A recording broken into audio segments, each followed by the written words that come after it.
नमस्कार। स्वागत है दोस्तों आपका उत्कर्ष क्लासेज की इस ऑनलाइन क्लास में। दोस्तों, आज हम पूर्व की कक्षा में चल रहे बिंदु को आगे बढ़ाते हैं। जैसा कि हम पूर्व में आरंभ कर चुके हैं, हमारा बहुत ही बेहद खूबसूरत बिंदु जो चल रहा है वह है कौन सा? छंद।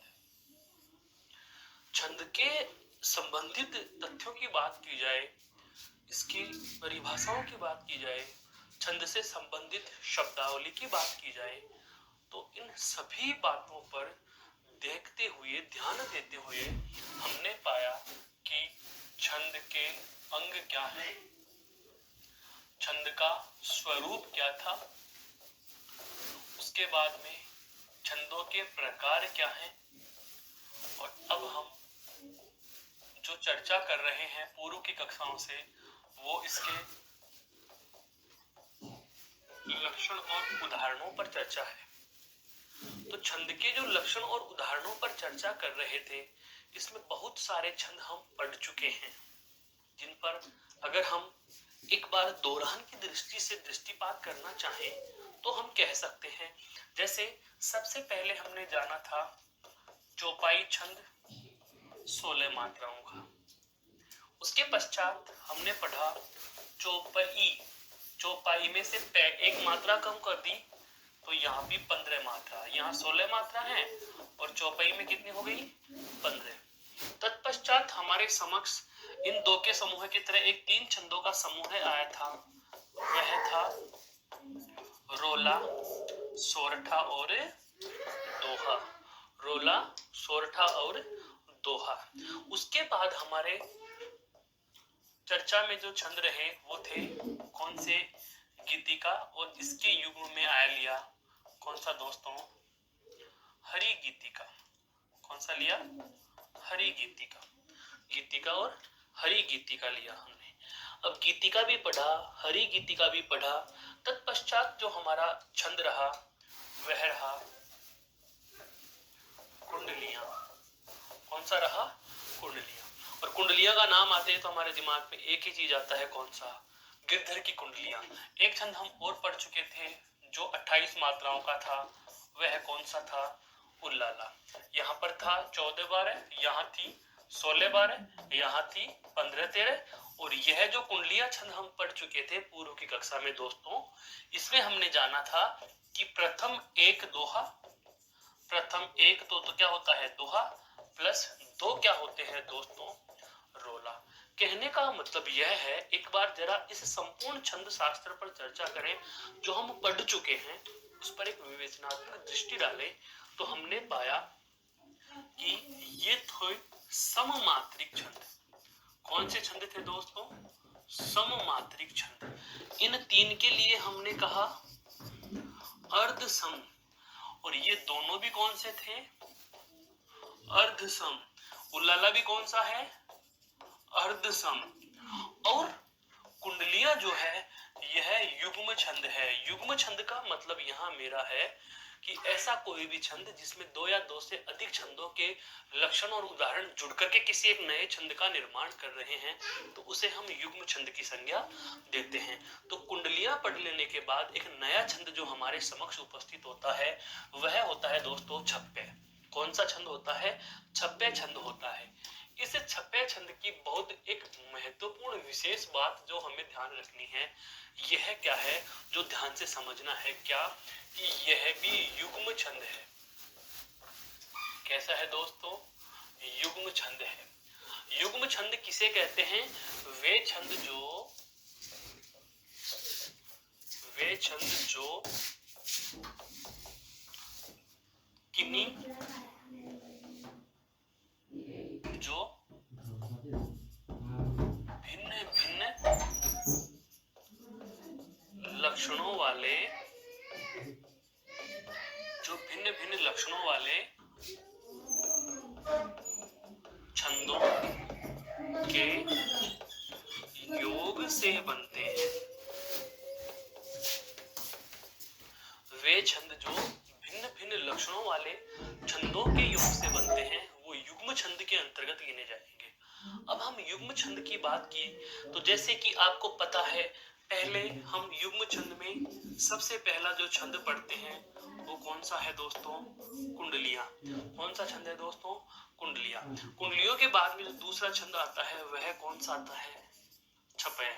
कौन सा आता है दोस्तों? छपैया छंद आता है। छपैया छंद, छपैया छंद और कुंडलिया छंद ये दोनों ही ऐसे होते हैं जो आपके युग्म के छंद हैं, अर्थात दो अलग अलग लक्षणों वाले छंदों के योग से बनते हैं। दो अलग अलग छंदों वाले या दो अलग अलग लक्षणों वाले छंदों के योग से बनते हैं। कुंडलियों की बात हम पूर्व की कक्षा में कर चुके हैं दोस्तों। तो अब आज हमारा जो चर्चित है वह कौन सा रहेगा? छपैया छंद रहेगा। अब इस छपैया छंद का अध्ययन हम करें तो उसके लिए हमें पता होना चाहिए कि छपैया छंद के लक्षण क्या हैं। अब जाहिर सी बात है, लक्षण कुछ अलग तो है नहीं, ये वही लक्षण निकल कर आएंगे जो हम पूर्व में परिचय प्राप्त कर चुके हैं। जो हम पूर्व में परिचय प्राप्त कर चुके हैं। ये दोनों लाइनें पढ़ते ही हमें याद आ रहा है कौन सा छंद? उल्लाला। कौन सा छंद याद आ रहा है? उल्लाला। और ये सारे के सारे कौन से थे? रोला छंद में। किसमें पढ़ा है दोस्तों? रोला छंद में पढ़ा है। किसमें पढ़ा है? रोला छंद में। देखो मात्राएं लगाकर देखते हैं, फिर अपने आप समझ में आएगा। मात्राएं लगाते हैं दोस्तों इस पर। दो, दो, एक और एक। यहाँ दीर्घ स्वर है, यहाँ पर भी दीर्घ स्वर है और संयुक्त अक्षर भी था। संयुक्त अक्षर से पहले वाले पे दो लगती हैं, यहाँ संयुक्त अक्षर नहीं होता तो भी दो ही लगती, क्योंकि ले पे आ की मात्रा जो कि गुरु स्वर है। उसके बाद में लघु, लघु, गुरु और लघु, लघु, लघु, गुरु और लघु। क्लियर? जोड़ो इनको जरा। 2 और 2 4, 5, 6, 7, 8 और 3 11 मात्रा। कितनी मात्रा हो गई दोस्तों? 11 मात्राएं हो गई। कितनी हो चुकी हैं? 11 मात्राएं। आगे लगाओ। 1, 2, 3, 4, 5, 6, 7 और 2 9, क्योंकि संयुक्त अक्षर है। 10, 11 और 12 13 मात्रा। यति के बाद कितनी हो गई दोस्तों? 13 मात्रा। कितनी हो गई? 13 मात्रा हो गई। आगे भी लगा लेते हैं। 2 और 1 3, 3 और 2 5 और 1 6, 7, 8, 9, 10 और 1 11 मात्रा। कितनी हो रही है दोस्तों? 11 मात्रा। जगह नहीं है, हम आप इसको इधर लिख लेंगे या याद रखें। देखो गिना सकते हैं। 2 और 1 3, 3 और 2 5, 5 और 1 6, 7, 8, 9, 10 और 1 11। यहाँ पर भी देखो 2 और 1 3 और 2 5। यहाँ रे पे 2 आएंगी, 5 और 2 7, यहाँ भी 2 आएंगी, 7 और 2 9, 10 और 1 11, 11 और 2 13। कुल देखें तो यहाँ पर भी कितनी मात्राएं हो रही हैं? 24 मात्रा। यहाँ भी कितनी हो रही है? 24 मात्रा। यहाँ भी कितनी हो रही है? 24 मात्रा। क्लियर? जैसे इनमें भी लगा के देख लो। जैसे 2, 2 4, 1 5, 1 6, 7 और 1 8, 9, 10 और 1 11। और यहाँ पर 2 और 1 3, 4, 5, 6, 7, 8, 9, 10, 11, 12, 13। तो कुल जोड़ो 1 2 3 4 5 6 7 8 9 10 11। यहाँ पर पहले कितनी आ रही है दोस्तों? 11 मात्रा। और बाद में देखो 2 और 1 3 4 5 6 7 8 9 10 11 12 और 13। बाद में कितनी आई? 13 मात्रा। तो वही कुल कितनी हो रही है? 24 मात्रा। कितनी हो रही है दोस्तों? 24 मात्रा। और जोड़िए, देखो यहाँ भी 1, यहाँ पर 2, 2 4, 5 6 7 8 9 10 और 1 11 मात्रा। यहाँ पर देखो 2 और 1 3, 3 और 2 5 और 2 7, 7 और 2 9, क्योंकि संयुक्त अक्षर है 9 और 9, 1 10, 10 और 1 11 और 11 और 2 13। तो कुल कितनी हो रही है दोस्तों? 24 मात्रा। कितनी हो रही है? 24 मात्रा। नियम क्या कह रहा था? कुछ याद करेंगे कि यदि विषम चरण में 11 मात्रा और सम चरण में 13 मात्रा हो, विषम चरण में 11 बाद में 13, कुल 24 24। विषम चरण में 11 बाद में 13, विषम चरण में 11 और बाद में 13, कुल 24 मात्राएं जहां भी आती हैं दोस्तों, हमारे जहन में दो नाम आते हैं। दो नाम कौन कौन से आते हैं? एक नाम आता है हमारे जहन में रोला और एक नाम आता है हमारे जहन में सोरठा। दोस्तों ये दोनों छंद हम पूर्व में पढ़ चुके हैं, पूर्व की कक्षाओं में इन पर हमारी चर्चा हो चुकी है। अब जब आप रोला और सोरठा पढ़ते हैं तो दोनों के लक्षण एक जैसे होते हैं, लेकिन अंतर करने के लिए मैंने आपसे बताया भी था कि इन दोनों का अंतर करने के लिए सबसे महत्वपूर्ण बात है कि यदि अंतिम वर्ण या मैं कहूं सम चरणों के अंतिम वर्ण पर यदि गुरु मात्रा हो, देखो सभी में गुरु मात्रा है, यानी कि बड़ी मात्रा है, 2 मात्राएं हैं, तो वे छंद कौन सा होता है? रोला होता है। इसका मतलब इन 4 पंक्तियों में कौन सा छंद मिल रहा है दोस्तों? रोला मिल रहा है। कौन सा छंद है दोस्तों? रोला छंद है। कौन सा छंद है? रोला छंद है। यहां तक कोई दिक्कत नहीं। अब बढ़ो आगे। 1 2 तो 4 5 6 7 8 9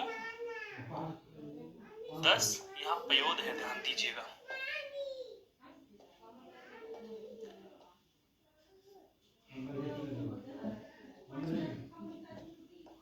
एक 2 3 4 5 6 7 8 9 10 11 12 13 14 15। ठीक है, आगे देखो 1 2 3 4 5 6 7 8 9 10 11 12 और 13।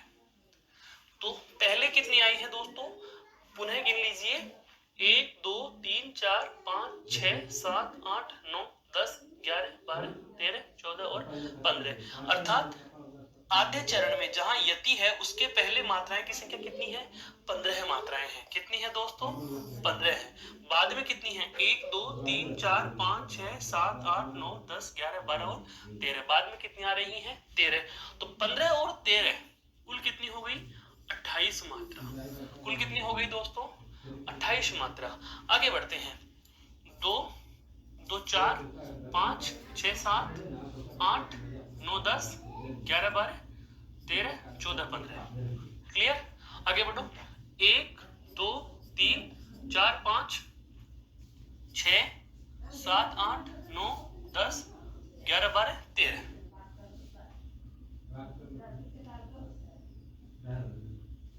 तो जहां भी 15 13 की बात आती है, जहां भी 15 13 की बात आए, विषम चरण में 15 और बाद के चरण में 13, तो 15 डैश 13 मात्रा आती है, तो दोस्तों उस जगह छंद होता है आपका कौन सा? उल्लाला। यह भी हम पढ़ चुके हैं। कौन सा छंद होता है दोस्तों? वहां उल्लाला छंद होता है। कौन सा छंद होता है? उल्लाला छंद होता है। मेरे कहने का आशय यह हुआ साथियों कि जब कभी हमें मात्रा निर्धारण करना हो, जब कभी हमें मात्राओं की संख्या पता लगानी हो, जब कभी हमें ध्यान लगाना हो कि मात्राओं की संख्या के आधार पर विभाजन करना है, तो हम पा रहे हैं कि प्रथम 4 पंक्तियां या मैं कहूं प्रथम 2 पद तो हमें रोला छंद मिल रहा है और बाद में एक उल्लाला मिल रहा है। तो छप्पे छंद के लिए युग्म छंद में क्या हो गया? छप्पे के लिए युग्म छंद क्या हो गया? जो नियम बन रहा है युग्म का, वह क्या बन गया कि इसके लक्षण कुछ इस प्रकार से हम लिख सकते हैं। क्या?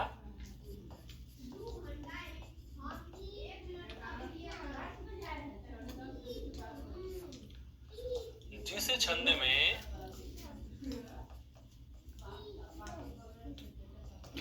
में प्रथम 2 रोला छंद व बाद में एक उल्लाला छंद के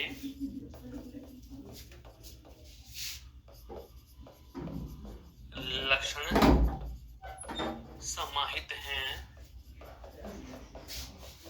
उसे छप्पया कहते हैं। उसे क्या कहते हैं दोस्तों? छप्पया कहते हैं। कहने का मतलब क्या हुआ? इसमें प्रथम 4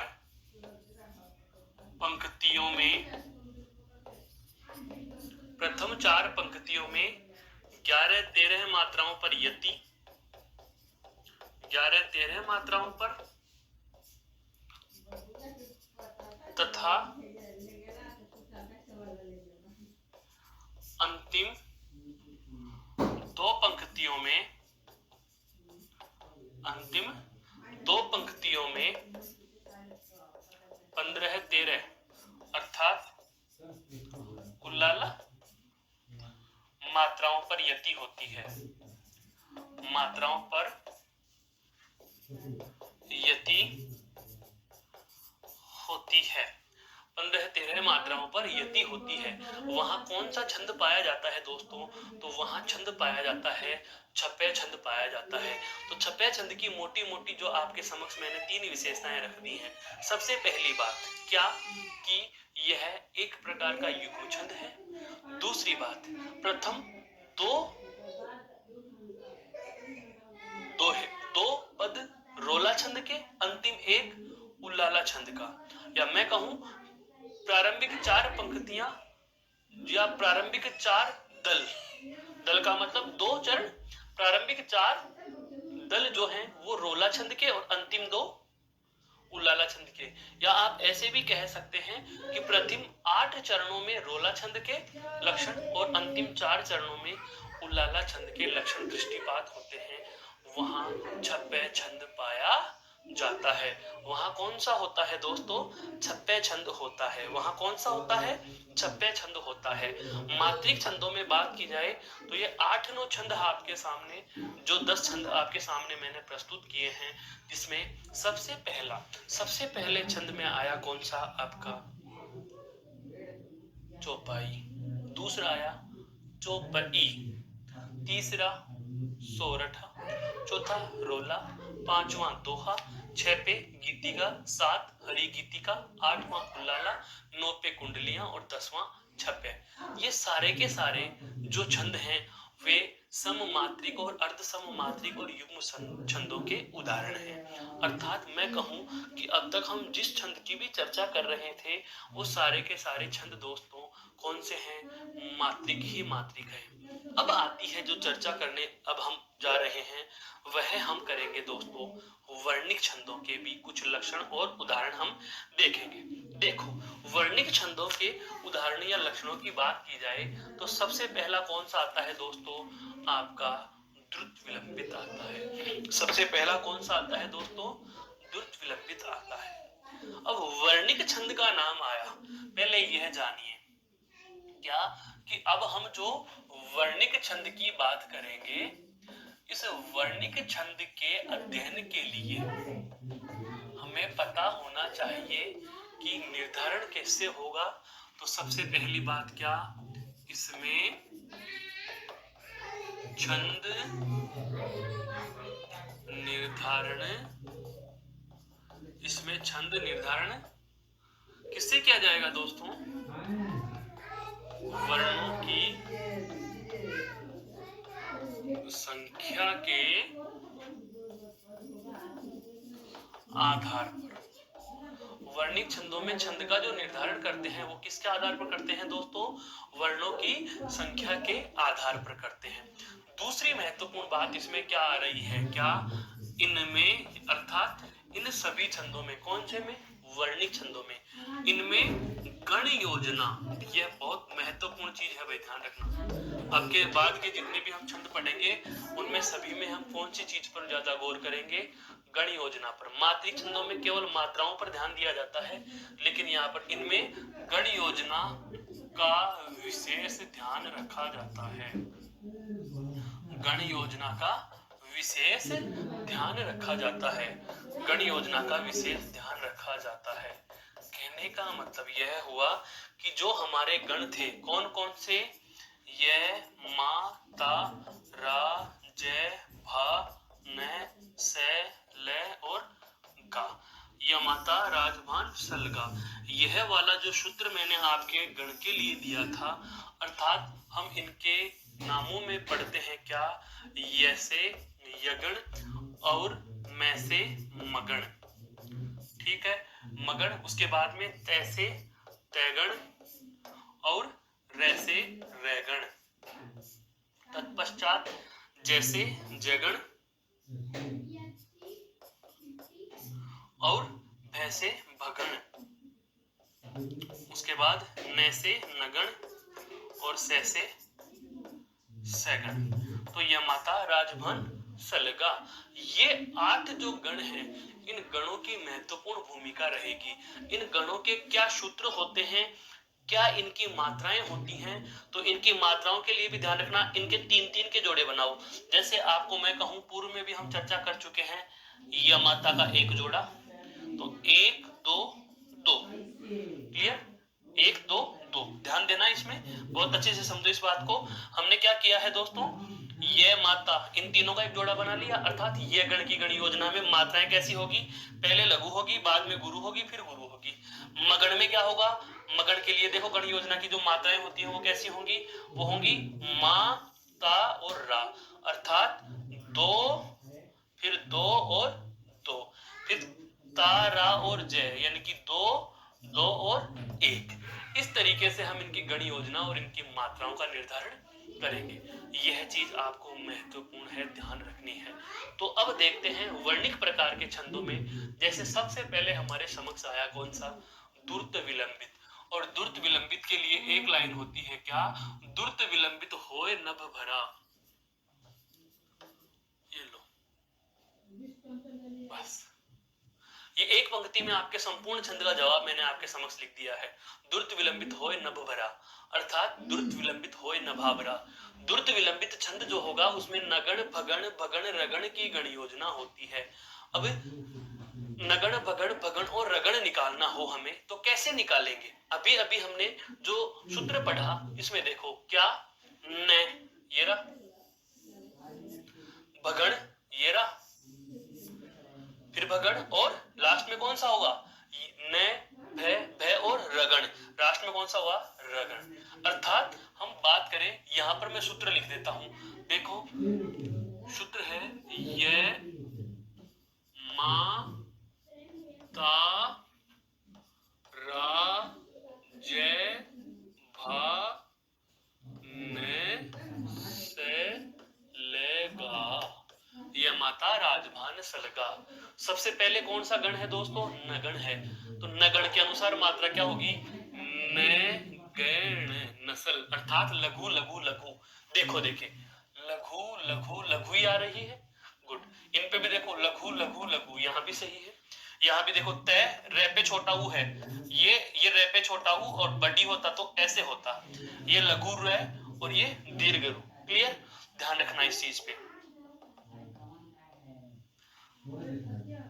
एक और से पे भी छोटी की मात्रा, देखो कै मैं ले पे छोटी की मात्रा, पहला इसका मतलब नगण मिला।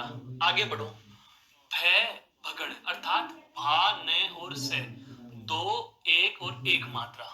देखो यहाँ भी 2, यहाँ 1 और यहाँ 1, यहाँ 2 यहाँ 1 यहाँ 1, वेरी गुड। यहाँ 2 यहाँ 1 यहाँ 1, यहाँ भी 2 यहाँ 1 और यहाँ 1।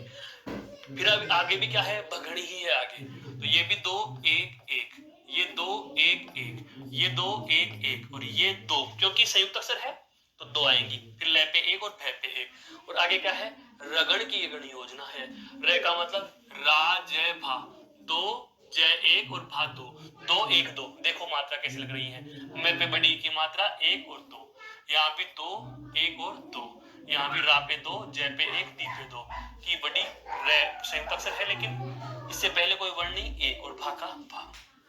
कुछ समझ में आया दोस्तों मेरे कहने का आशय क्या है, रटना नहीं है, समझना है इसको, टेक्निकली है, मैथ्स की तरह सारा का सारा। क्या कि द्रुत विलंबित छंद में नभ भर की गण योजना होती है। अब इसका हमें पता चल चुका कि सभी के सभी चरण जो हैं उसमें वर्णों की संख्या गिनो तो कितनी होगी, देखो 1 2 3 4 5 6 7 8 9 10 11 12, अर्थात क्योंकि 4 गण हैं और एक गण में, गण का मतलब क्या होता है, 3 वर्णों का व्यवस्थित समूह है गण कहलाता है। 3 वर्णों के व्यवस्थित समूह को क्या कहते हैं, गण कहते हैं। और एक चरण में कितने थे गण हैं, 4 तो 4 दिया 12, अर्थात हम यहाँ कह सकते हैं कि एक पंक्ति में कितने वर्ण हैं दोस्तों, 12 है वर्ण। यहाँ भी कितने हैं, 12 वर्ण, यहाँ भी कितने हैं, 12 वर्ण, और यहाँ भी कितने हैं, 12 वर्ण, अर्थात प्रत्येक चरण में 12 वर्ण दिए गए हैं। लक्षण अपने आप ही निकल के आ रहे हैं, तो हम लक्षणों का निर्धारण करते हैं। देखो कुछ ऐसे लिखने आरंभ कर सकते हैं हम इसके लक्षण। सबसे पहला यह मात्रिक है या वर्णिक है? तो सबसे पहली बात यह है, और सभी वर्ण देखो, सभी चरणों में वर्णों की संख्या क्या है? समान। तो समान वर्ण होंगे तो समवर्णिक हो जाएगा। यह समवर्णिक छंद है, यह समवर्णिक छंद है। एक बात। दूसरी बात क्या निकल कर आएगी दोस्तों? क्या? प्रत्येक चरण में 12 वर्ण होते हैं, या प्रत्येक चरण में 12 वर्ण होते हैं। प्रत्येक चरण में कितने वर्ण होते हैं दोस्तों? 12 वर्ण होते हैं। तीसरी महत्वपूर्ण बात, इसमें नगण, भगण, रगण की गण योजना होती है।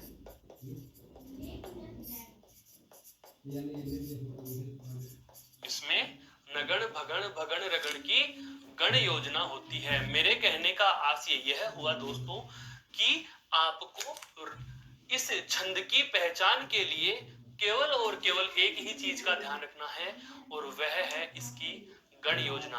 द्रुत विलंबित होय न बबरा, अर्थात द्रुत विलंबित में होते हैं नगण, भगण, रगण की गण योजना। अब आपको इनकी गणों के अनुसार मात्राएं इस सूत्र से अपने आप पता चल गई, और वैसे की वैसे हमारे समक्ष मात्राएं लग भी गई हैं। प्रत्येक वर्ण गिन लिया और इनके अनुसार हम लक्षणों का निर्धारण कर लेंगे। अब आप इनमें मात्राएं एक जैसी आ रही हैं, ध्यान से समझना, मात्राएं एक जैसी आ रही हैं, यह बात सही है, क्योंकि मात्राएं सभी में एक समान है। तो जाहिर सी बात, अगर मात्राओं का टोटल भी करोगे दोस्तों, तो मात्राओं का अंक योग भी बराबर होगा। चाहो तो गिन सकते हो, देखो 1 2 3 और 2 5 और 2 7 और 3 10 और 11 12 13 14 और 15। तो 15 मात्राएं जैसे चौपाई छंद में होती हैं। किसमें होती हैं? चौपाई छंद में होती हैं। लेकिन 15 मात्राएं चौपाई छंद में होती हैं, हम इसे मात्रिक सममात्रिक छंद कह देते। लेकिन एक चीज यह भी तो होनी चाहिए ना कि उनमें फिर गण नहीं मिलने चाहिए थे, गण नहीं मिलने चाहिए। इसमें गण भी तो मिल रहे हैं, और जब गण प्रभावी हो गए, गण मिल रहे हैं, तो हम गण के आधार पर ही इनका निर्धारण कर लेंगे। यहाँ तक की बात समझ में आई दोस्तों? तो यह था आपका बहुत ही खूबसूरत, बेहद खूबसूरत छंद। कौन सा? दुर्त विलंबित होए, नभ भरा, अर्थात दुर्त विलंबित नगण भगण रगण, नगण भगण रगण की गण योजना वाला छंद। गौर से देख लीजिए, साथ में इसको नोट्स में लिखते भी चलो दोस्तों। हम अगले वर्णिक छंद पर हम चर्चा करेंगे। अब बहुत अच्छे समवर्णिक छंद हैं, जैसे सममात्रिक आए थे वैसे अब समवर्णिक छंदों पर हम चर्चा कर रहे हैं। और अगला देखो, बहुत ही खूबसूरत छंद है। कौन सा? मालिनी। कौन सा है? मालिनी। मालिनी होत न न मैं ये न न मैं और ये इसकी गण योजना होती है। न न मैं ये यह मालिनी छंद की गण योजना है दोस्तों। अब मालिनी छंद की गण योजना है, तो वही वाला सूत्र हम पुनः लिखेंगे, और पुनः हम सूत्र लिखेंगे क्या? ये मा ता रा जय भा न से ले और गा। यह माता राजभान सलगा। बहुत बार मैं इस सूत्र को लिख दूंगा ताकि यह आपको याद ही हो जाएगा। अब देखो, नगण नगण मगण यगण यगण।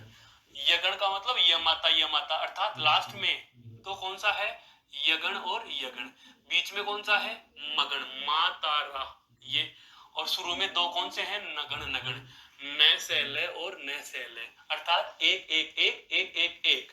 देखो प्रिय रे संयुक्त अक्षर है, लेकिन मात्रा कौन सी आएगी? छोटी, क्योंकि छोटी मात्रा लग रखी है, आगे कोई है नहीं। ये एक और ये एक, ठीक है। न से ले, देखो एक मात्रा न पे भी, से पे भी और ले पे भी, तीनों पे एक एक मात्राएं हैं, एक एक लगा दी। आगे फिर पुनः नगण आ गया, तो देखो एक एक एक। इसका मतलब यह तो सही हो रहा है। अरे भाई, यह तो सही हो रहा है, बिल्कुल सही होगा, क्यों नहीं होगा? सही तो होगा ही है?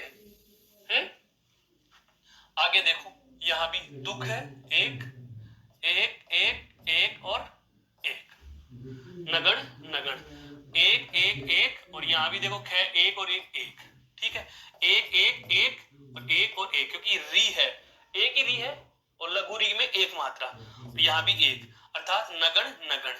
अब आगे देखो मगण, मा ता रा, अर्थात अब अगले तीन वर्णों पे कौन सा है, मगण, और मगण में क्या है, गुरु गुरु गुरु।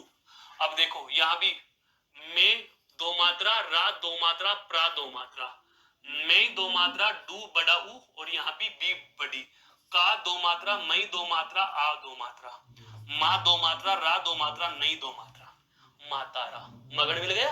आगे बढ़ो, आगे क्या है दोस्तों, ये गण की, ये गण में क्या है, लघु गुरु गुरु। देखो यहाँ पर लघु संयुक्त अक्षर आ की मात्रा, गुरु और गुरु, फिर लघु संयुक्त अक्षर और आ की मात्रा अनुनासिक के साथ में है तो गुरु पे है तो गुरु मात्रा, लघु पे है तो लघु मात्रा, और यहाँ पर तो देखो ये माता, ये माता, ठीक है, ये माता, ये माता।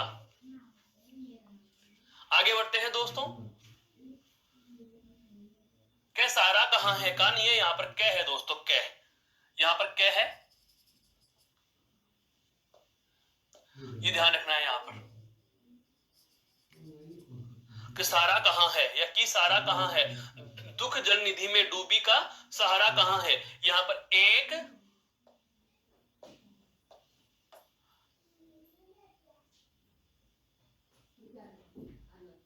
डूबी का सहारा कहां है, ये होना ही नहीं चाहिए था।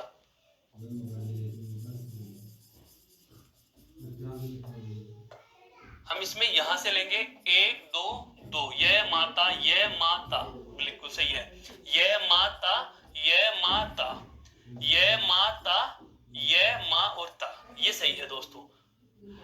दुख जल निधि में डूबी का सहारा कहां है, दुख जल निधि में डूबी सहारा कहां है, क्लियर। तो मालिनी में क्या हुआ, नगण नगण मगण यगण, यगण की गण योजना है। अब हम यहां से वर्णों की गिनती शुरू करेंगे। वर्णों की गिनती शुरू करने के लिए हमें और कुछ नहीं करना, बाद में कुछ बचा हुआ नहीं, पहले कुछ बचा हुआ नहीं। वो गण कितने आ रहे हैं, 5, तो कौन कौन से, नए नए, और तीसरा मैं, चौथा ये, पांचवा ये, तो 5 दिया 15, तो अर्थात कुल कितने वर्ण हो गए दोस्तों, 15 वर्ण। यहां भी कुल कितने हैं, 15 वर्ण, यहां भी कुल कितने हैं, 15 वर्ण, और यहां भी कुल कितने हैं, 15 वर्ण। बहुत बार यह भी हो जाता है कि गण योजना या छंद विधान के लिए बहुत प्रकार के लिखे हुए पदों को माना भी जाता है, कई बार नहीं भी माना जाता। प्रचलन अर्थ में भी एक चीज ध्यान रखना, जैसे यहां हम का लिख भी देंगे, का लिख भी देंगे, लेकिन इस संपूर्ण में सारे के सारे में आपके नगण नगण मगण यगण, यगण की गण योजना है, मालिनी का लागू हो रहा है, तो इसे हम गौण पद के रूप में भी मान सकते हैं। आप इस चीज को लेकर के चिंतित होने की आवश्यकता नहीं है। अब यहां से हम क्या करेंगे दोस्तों, अब यहां से हम क्या करेंगे, बहुत बार होता है ऐसी चीजें कि दीर्घ की मात्रा में भी लघु मान ली जाती है और लघु की मात्रा में भी दीर्घ मान ली जाती है, केवल छंद विधान की व्यवस्था के लिए।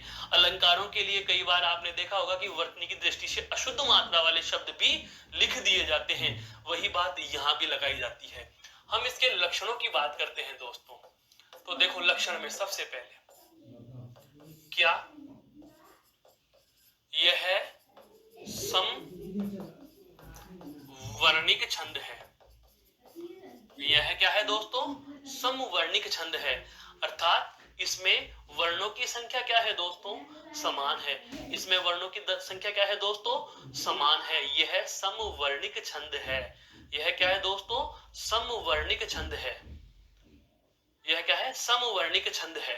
दूसरी महत्वपूर्ण बात, दूसरी इसमें महत्वपूर्ण बात जो है वो क्या है दोस्तों, बिल्कुल यह बहुत अच्छे से समझने वाली चीज है? दूसरी इसमें जो महत्वपूर्ण है वह बात क्या है दोस्तों, कि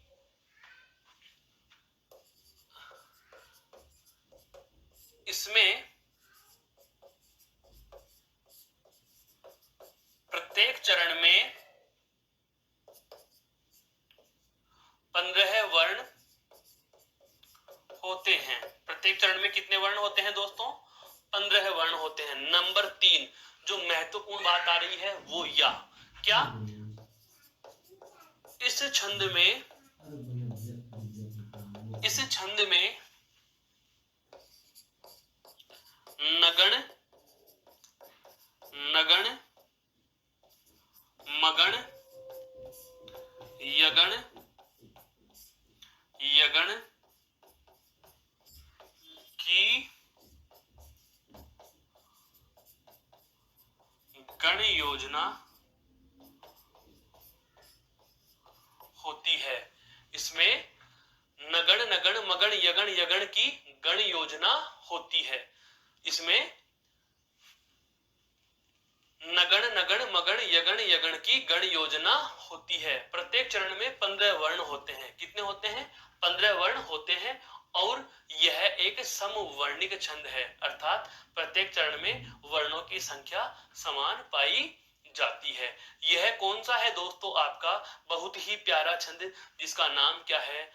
मालिनी। मालिनी। अब इतने सारे लक्षण हमें याद नहीं करने, रटने नहीं है। हमें क्या करना है दोस्तों? यहाँ पर हमें केवल इसका गण विधान ध्यान रखना है। मालिनी नन्ने में ये, मालिनी नन्ने में ये, अर्थात नए स्क्वायर में ये स्क्वायर, ऐसे भी लिखा जाता है। बहुत जगह आपको यह भी लिखा हुआ मिल सकता है, क्या नए स्क्वायर में ये स्क्वायर, अर्थात न 2 बार मगन 1 बार ये 2 बार, अर्थात मालिनी ने मैं ये न मैं ये, अर्थात मालिनी ने मैं ये।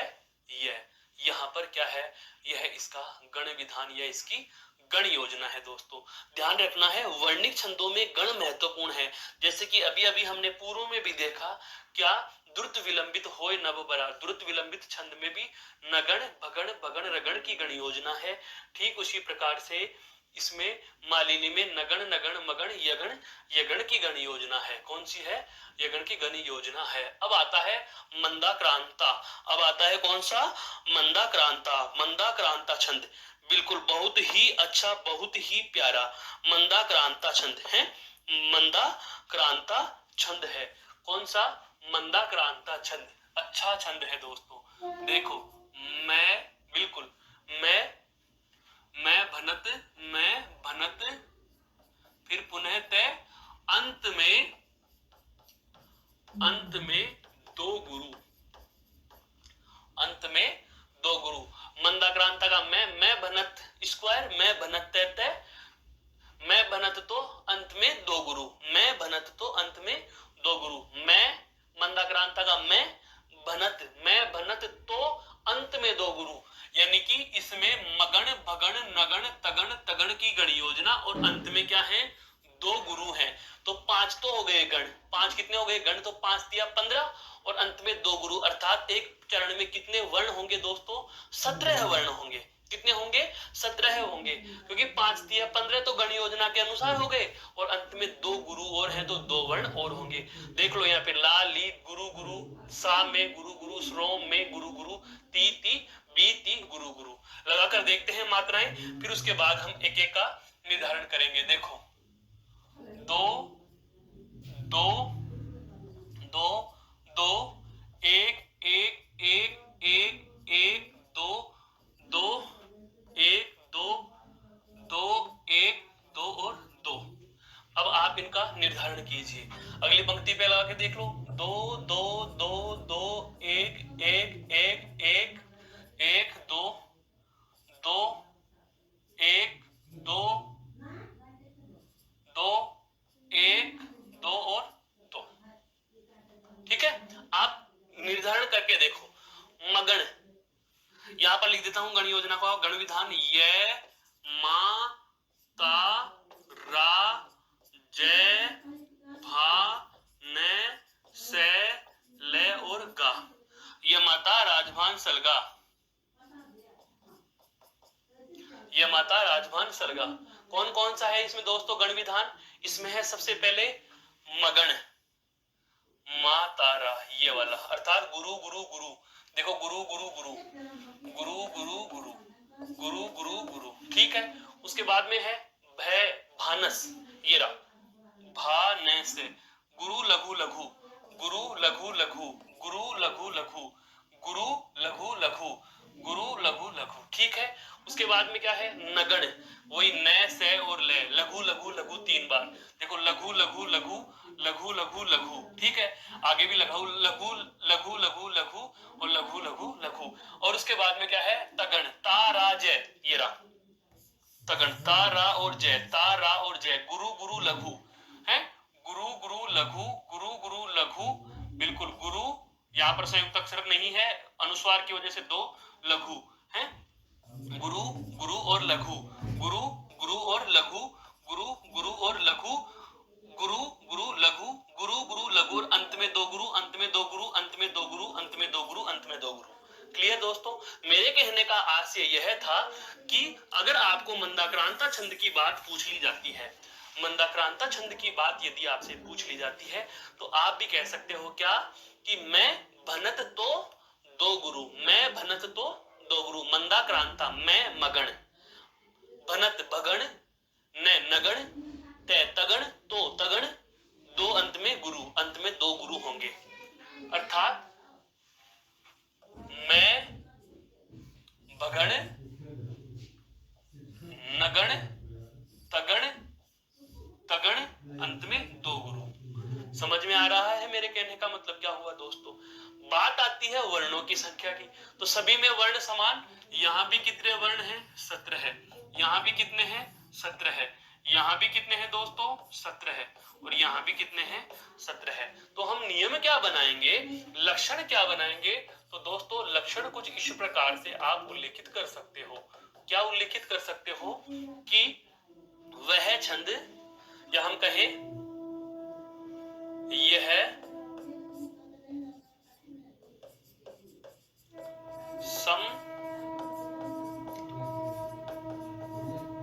यह समवर्णिक छंद है। दूसरा, इसमें प्रत्येक चरण में 17 वर्ण होते हैं, प्रत्येक चरण में 17 वर्ण होते हैं। प्रत्येक चरण में कितने वर्ण होते हैं दोस्तों, 17 वर्ण होते हैं। तीसरी महत्वपूर्ण बात क्या, इसमें मैं भनत तो 2 गुरु, मगण, भगण, नगण,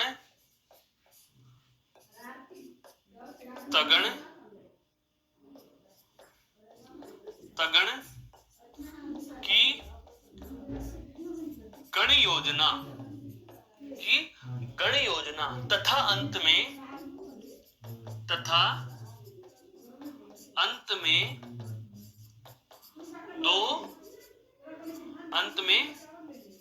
2 गुरु होते हैं, अंत में 2 गुरु होते हैं।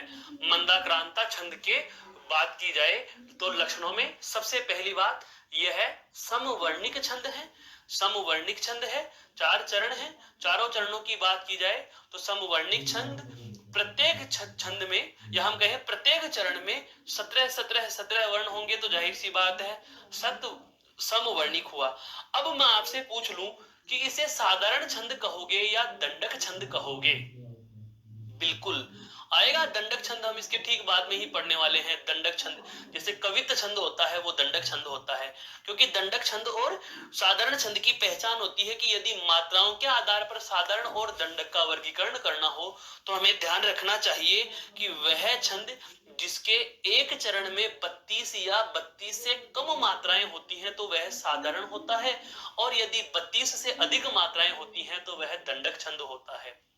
ठीक उसी प्रकार वर्णिक छंदों की बात की जाए तो वर्णिक छंदों में हम पाते हैं कि यदि कोई छंद जिसके एक चरण में 26 या 26 से कम वर्ण होते हैं तो वह साधारण छंद होता है।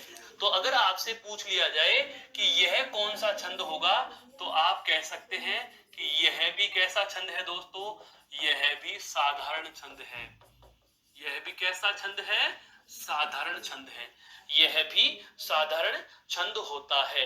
लेकिन यदि बात की जाए कवित्त छंद की, जिसमें 31 वर्ण होंगे, बात तो 26 की जा रही है, लेकिन कवित्त में 31 वर्ण होते हैं दोस्तों। तो 31 वर्णों का छंद होने के कारण कवित्त छंद को आप दंडक छंद में गिन सकते हो। और दंडक छंद होने के साथ साथ ही यह बहुत अच्छी चीज और होगी कि वह अर्ध समवर्णिक भी होगा, क्योंकि उसमें 16-15 पर यति भी मिलती है, उसमें 16-15 पर यति ही भी मिलती है, जिसकी हम चर्चा बाद में करेंगे। फिलहाल हम मंदाक्रांता छंद की बात को एक बार पुनः दोहराएं तो हम यह कह सकते हैं कि यह एक साधारण छंद है, या हम कहें साधारण वर्णिक समवर्णिक छंद है, जिसके प्रत्येक चरण में 17 वर्ण होते हैं और इसमें क्रमशः मगण भगण नगण तगण तगण की गण योजना और प्रत्येक चरण के अंत में दो दो गुरु वर्ण पाए जाते हैं, दो दो गुरु वर्ण देखने को मिलते हैं। तो दोस्तों यह कौन सा छंद हुआ हमारा, यह हुआ क्या, मंदाक्रांता छंद। यह कौन सा छंद हुआ दोस्तों, मंदाक्रांता छंद हुआ, मंदाक्रांता छंद। अब आता है कौन सा, वसंत तिलका। जानो वसंत तिलका तू भी जय जय गंगा, जानो वसंत तिलका तू भी जय जय गंगा, जानो वसंत तिलका तू भी जय जय गंगा। ध्यान दीजिए, तगणे भगणे जगणे जगणे, बिल्कुल ये बहुत अच्छे से ध्यान रखना है। जानो वसंत तिलका तू भी जय जय गंगा, जानो वसंत तिलका तू भी जय जय गंगा। ये लो जी, मैंने इसका आपके समक्ष वही एक लाइन में सारा का सारा माजरा लिख दिया कि वसंत तिलका क्या होगा, तो जानो वसंत तिलका तू भी जय जय गंगा। वही वाली बात, क्या गगन तो कुछ होता नहीं, गे का मतलब गुरु गुरु, गे का मतलब क्या हो गया, गुरु गुरु। और ये क्या है, सारे के सारे गण योजनाएं। लिख के देखो एक बार वही सूत्र, क्या, ये मा ता रा जय भा ने से ले और गा, ये माता राजभान सलगा, ये माता राजभान सलगा। सबसे पहले क्या है, तगण, ताराज, ये रहा, तारा और जय, अर्थात गुरु गुरु और लघु आना चाहिए। देखो वही आए हैं, आ की मात्रा, एक की मात्रा और एक की मात्रा, गुरु गुरु लघु गुरु, क्योंकि संयुक्त अक्षर है। यहाँ भी दो आएंगे क्योंकि यहाँ भी संयुक्त अक्षर है और ये स्वयं छोटा है, यहाँ भी दो दो दो और एक, ठीक है। आगे क्या है, भगण भानस, ये रहा, भा न से, ये रहा, भा न और से, गुरु लघु लघु की जोड़ा। देखो दो, यहाँ भी एक, यहाँ भी एक, यहाँ दो, यहाँ एक और यहाँ भी एक। यहाँ पर संयुक्त अक्षर है दोस्तों, लेकिन आ की मात्रा है रे और यहाँ भी एक। अब यहाँ पर देखो वही वाली बात आ रही है, मात्राओं क्या, गण योजना के अनुसार संग थे, अनंत प्यार संग थे मिलते सबों में। तो यहाँ पर अनुस्वार होने के बावजूद भी मात्रा एक मानी गई, जबकि अनुस्वार में कितनी होती है, दो होती है, ध्यान रखना। वही दो, एक और एक, क्लियर। फिर आगे बढ़ो, जगन जगन जगन जभान, ये रहा, जय भान, I S I I S I. देखो एक दो एक, एक दो एक, एक दो एक, एक दो एक, क्लियर। विसर्ग पे भी दो होती है, यहाँ पर विसर्ग को आप इसको इसी तरीके से लिखा गया है, दुख में वैसे विसर्ग है ही नहीं, यहाँ पर दुख में यही लिखा गया है, वे थे सहायक बड़े दुख के दिनों के। ध्यान रखना इस चीज का, यहाँ पर एक मात्रा है। आगे भी क्या है, फिर वही एक दो एक, एक दो एक, एक दो एक, एक दो एक और खे में एक, के पे दो और दी में एक, और अंत में देखो हा पे दो, हा पे दो, गंगा गुरु गुरु, यहाँ पे भी ते पे गुरु, थे पे गुरु, ओ पे गुरु, ए पे गुरु, ओ पे गुरु, ए पे गुरु। कहने का मतलब यह हुआ दोस्तों कि वसंत तिल का जो छंद है, वसंत तिल का जो छंद है बहुत ही अच्छा छंद है। यहाँ पर जानो वसंत तिल का तू भी जय जय गंगा, क्या बातें बड़ी सरस करते, सरस थे कहते बिहारी, छोटे बड़े सकल का हित चाहते थे, अत्यंत प्यारा अत्यंत प्यार संग थे मिलते सबों से, वे थे सहायक बड़े दुख के दिनों के। दुख के दिनों के, यहाँ विसर्ग वाला दुख नहीं है, वैसे ही दुख लिखा गया है, हालांकि वर्तनी की दृष्टि से अशुद्ध है, लेकिन वही बात छंद विधान के लिए यह लिखा जरूरी है। तो अब हम इसके लक्षणों का निर्धारण करेंगे। तो वही वाली बात, 4 तिया 12 और 2 14, क्योंकि 4 तो गण योजना, तो 4 तिया कितने हो गए 12, 4 तिया कितने हो गए 12 और 2 आगे क्या है गुरु, तो 12 और 2 14। सभी में बराबर वर्ण है तो समवर्णिक हो गया। क्या हो गया? समवर्णिक हो गया दोस्तों। तो हम इसके लक्षण लेना आरंभ करते हैं। हम इसके लक्षणों पर चर्चा आरंभ करते हैं। सबसे पहली बात यह समवर्णिक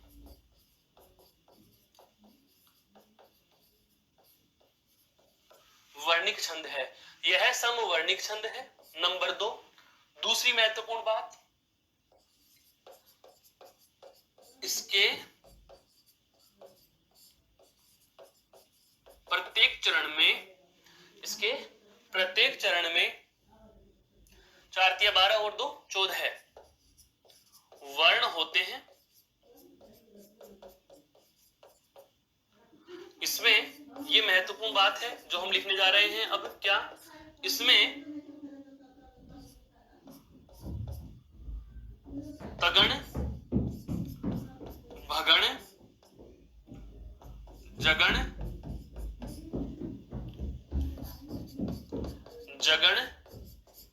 की गण योजना तथा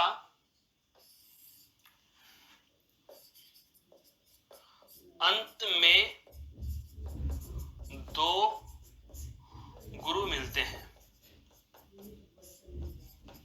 इसमें तगण, भगण, जगण की गण योजना और दोस्तों अंत में क्या होते हैं?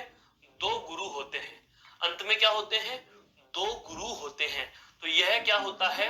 जानो वसंत तिलका तू भी जय जय गंगा, अर्थात वसंत तिलका छंद में जानो वसंत तिलका तू तगण भी भगण जय जगण गंगा गुरु गुरु, अर्थात तगण, भगण, जगण की गण योजना और अंत में 2 गुरु वर्ण होते हैं। यह कौन सा छंद है दोस्तों? आपका वसंत तिलका छंद है। कौन सा है दोस्तों?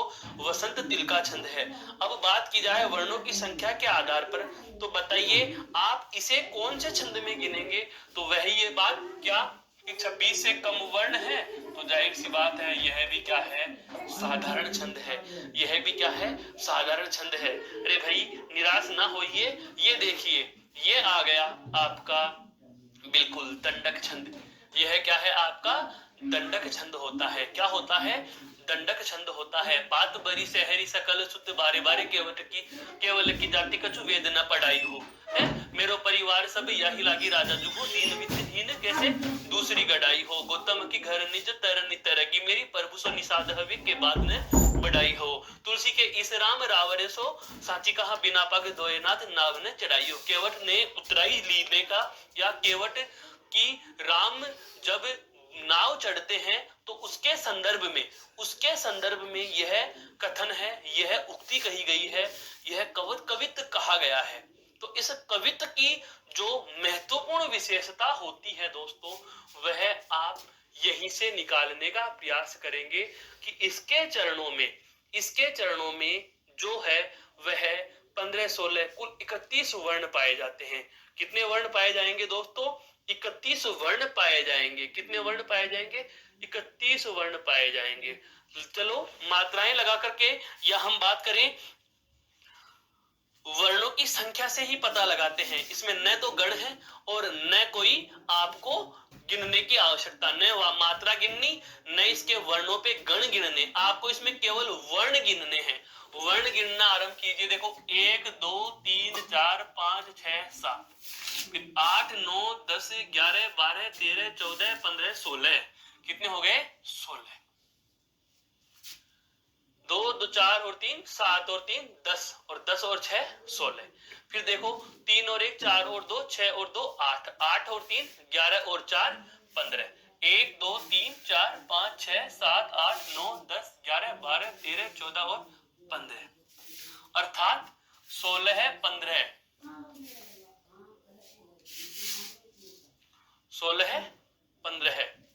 ठीक है, दूसरा आगे बढ़ो। 1 2 3 4 5 6 7 8 9 10 11 12 13 14 15 और 16 वर्ण। ये वर्ण है दोस्तों, वर्ण। ये भी 15 वर्ण है। बहुत सरल है ये, बहुत सरल है। बड़ा दिख रहा है लेकिन बहुत सरल है ये। है 16। 1 2 3 4 5 6 7 8 9 10 11 और 4 15 है वर्ण। 1 2 3 4 5 6 7 8 9 10 11 12 13 14 15 और 16, 16 वर्ण।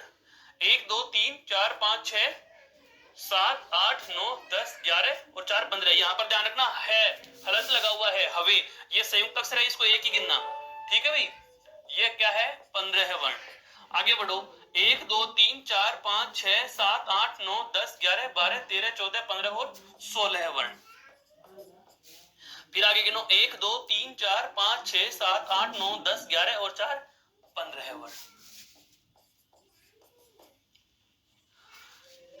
यहां से लेकर यहां तक एक चरण है इसका, यहां से यहां तक एक चरण है इसका, यहां से यहां तक दूसरा चरण है, यहां से यहां तक तीसरा और यहां से यहां तक चौथा चरण है। लिखना आरंभ कर रहा हूं, इसके लक्षण अपने आप समझ में आने लगेगा। ये बहुत अच्छा छंद है दोस्तों।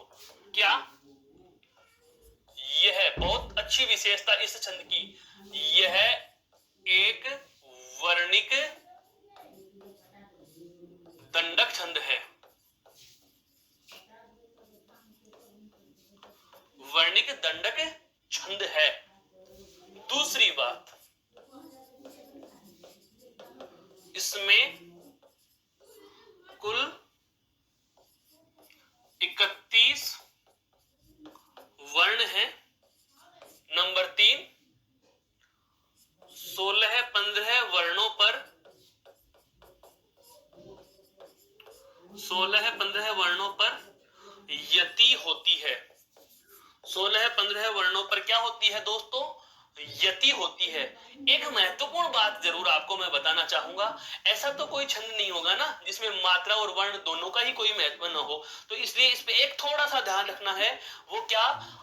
नंबर 4 चरण के अंत में, बस एक जरूर देख लेना, चरण के अंत में दोस्तों, चरण के अंत में गुरु होता है, गुरु स्वर या गुरु वर्ण होता है। चरण के अंत में गुरुवर्ण होता है, गुरुवर्ण होता है। यहां देखो गुरुवर्ण है सब में, क्या है दोस्तों? गुरुवर्ण है, गुरुवर्ण अर्थात 2 मात्रा वाला वर्ण आपको दिखाई देगा। यह बहुत ही ज्यादा महत्वपूर्ण बात है किस छंद के संदर्भ में? कवित के संदर्भ में। किसके संदर्भ में? कवित के संदर्भ में। अब एक चीज आपको मैं यहां से और बता देना चाहूंगा, हालांकि छोटी परीक्षाओं में यह बात करें जहां पर एक सब्जेक्टिव परीक्षा होती है, एक ऑब्जेक्टिव होती है। अगर ऑब्जेक्टिव परीक्षाओं की दृष्टि से दृष्टिपात किया जाए तो ये छंद इतना पढ़ लिया ये पर्याप्त है। लेकिन सब्जेक्टिव अगर कोई विद्यार्थी है या सब्जेक्टिव हम जानना चाहें तो हमें एक बहुत अच्छी बात का और पता होना चाहिए कि इस कवित छंद के भी हमें 3 रूप प्राप्त होते हैं दोस्तों। कितने रूप प्राप्त होते हैं? 3 रूप प्राप्त होते हैं। एक बार इस बात को पुनः सुन लीजिए, फिर हम उसकी चर्चा करते हैं। कवित छंद 16-15 वर्णों पर यदि कुल 31 वर्ण हो गए। कुल कितने हो गए? 31 वर्ण हो गए। साधारण छंद के लिए यह कहा गया है कि वर्णिक साधारण होगा तो 26 या 26 से कम वर्ण एक चरण में होने चाहिए। इसमें पहले ही 5 वर्ण ज्यादा हैं। कितने हैं?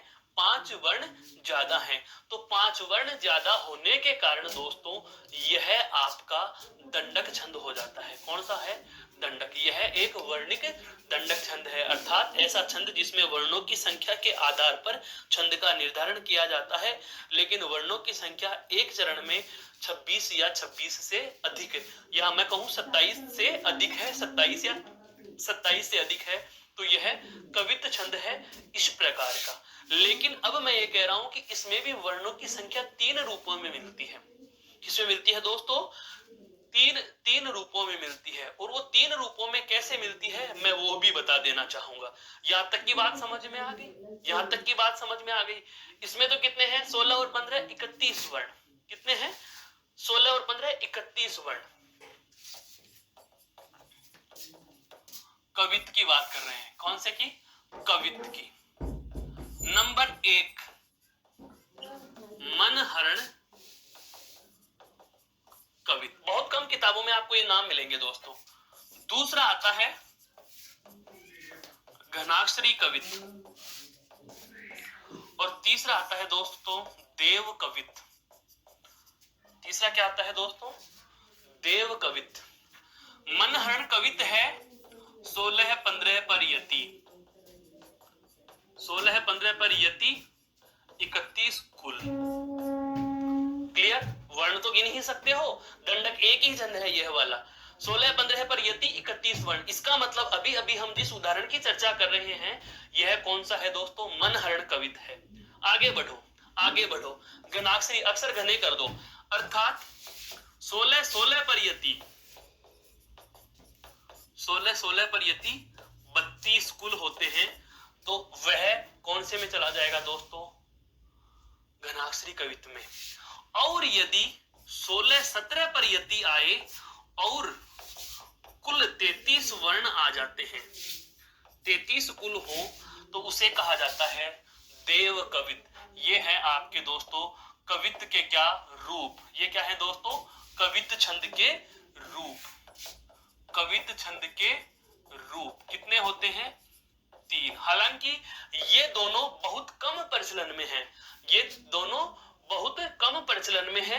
यह हमारे साधारणतः काव्य शास्त्र में इसी का उल्लेख मिलता है, लेकिन एक हिंदी के विद्यार्थी को अगर विषयगत जानकारी लेनी है तो ये दोनों लाइनें आपको जरूर याद रखनी होती हैं दोस्तों।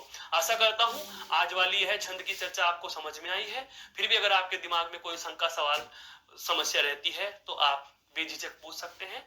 आपके सवाल, शंकाएं आमंत्रित हैं और बाद की बातें अगली कक्षा में करेंगे। तब तक के लिए नमस्कार, जय हिंद, जय भारत, धन्यवाद दोस्तों।